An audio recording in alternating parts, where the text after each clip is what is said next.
अस्सलाम वालेकुम दोस्तों, आज मैं आपको बताऊंगा कि आप दुबई में स्टोर कीपर आना चाहते हैं तो आपको कौन कौन सी मालूमात होनी चाहिए और आपको इंटरव्यू देने के लिए क्या क्या मालूमात होनी चाहिए, इसके सब के बारे में बताऊंगा। चलते हैं फिर टॉपिक की तरफ। मैं आपको बताता हूं कि आपको सबसे पहले तो स्टोर कीपर आने के लिए आपको एक्सेल सॉफ्टवेयर आना चाहिए। उसके बाद आपको एक्सेल सॉफ्टवेयर सीखकर आपको इनबाउंड और आउटबाउंड का काम करना आना चाहिए, तो आप स्टोर कीपर आ सकते हैं। और मैं कुछ इंटरव्यू के लिए मैं कुछ टिप्स बताऊंगा, वो आप लिख लें, इसको याद करके आपने आना है और इंटरव्यू के लिए जाना है, तो आपको ये मालूमात होनी चाहिए। तो चलते हैं फिर टॉपिक की तरफ। मैं आपको बताता हूं कि आपको कौन कौन सी टिप्स आनी चाहिए। दुबई में स्टोर कीपर का काम पर आपको इनबाउंड और आउटबाउंड का ज़्यादातर काम करना पड़ेगा। इसके बारे में आपको मालूमात है तो आप स्टोर कीपर का काम कर सकते हैं दुबई में। और स्टोर कीपर में आपको क्या क्या इंटरव्यू में पूछा जाएगा और आपने स्टोर कीपर में वेयर हाउस में आके स्टोर कीपर का क्या काम करना है मैं आपको बताऊंगा। दुबई में स्टोर कीपर का इनबाउंड और आउटबाउंड का ही ज़्यादातर काम होता है, और जो माल आना है उसको किस तरतीब से रखना है और कैसे देना है, ये सब मैं आपको मालूमात बताऊंगा। तो चलते हैं फिर कुछ टिप्स बताता हूँ। जो माल आएगा उसको आपने वज़न करके तरतीब से रखना है, शेल्विंग में रखना है या जैसे भी रखना है उसको तरतीब से रखना है, और माल को साफ़ सुथरा करके रखना है।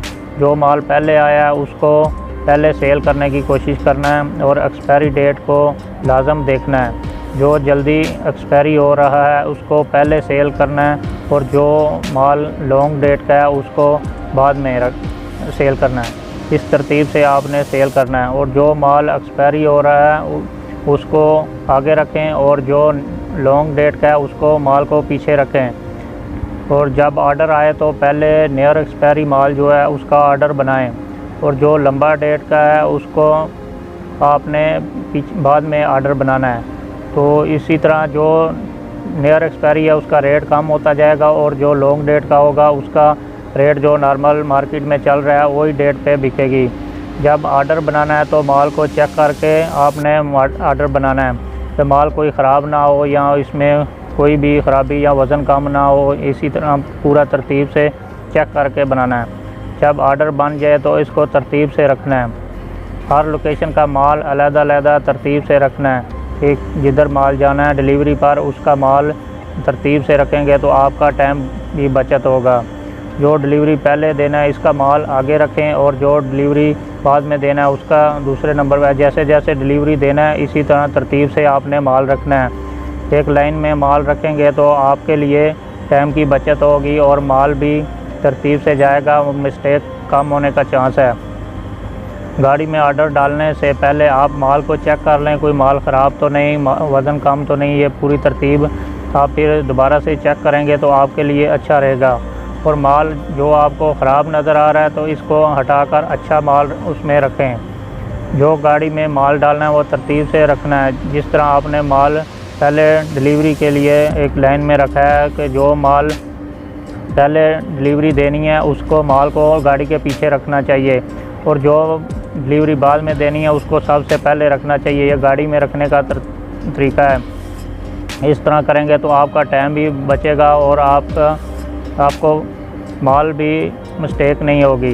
डिलीवरी जाने से पहले आपने रूट के हिसाब से डिलीवरी देते जाना है तो आपका टाइम बचत होगा। डिलीवरी देने के टाइम चेक कर लें माल गाड़ी में कोई ख़राब या डैमेज तो नहीं हुआ, तो फिर उस माल को आगे डिलीवर करें।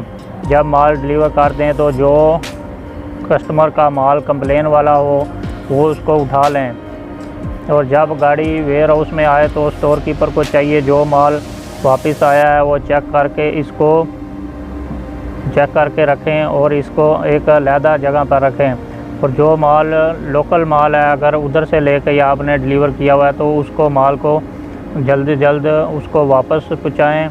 और जो अगर 5 तारीख से पहले एक्सपायर हो रहा है उसको 5 तारीख पहले वेयर हाउस से सिस्टम से निकाल कर वेयर हाउस से बाहर करें। और अगर इम्पोर्ट किया हुआ माल है तो इसको एक्सपायरी माल को 5 दिन पहले, एक्सपायरी होने से 5 दिन पहले सिस्टम से निकाल कर कचरे में डालें, बाहर वेयर हाउस से निकाल दें। जो माल वापस आए इसको अलहदा एक जगह पर तरतीब से रखें। ख़राब माल को प्लास्टिक बैग में डालकर आप कचरे में डालें। स्टोर कीपर है उसको चाहिए कि जो माल भी नियर एक्सपायरी हो रहा है, 5 दिन रह गए हैं एक्सपायरी होने में, तो उसको सिस्टम से लाजम निकाल दे।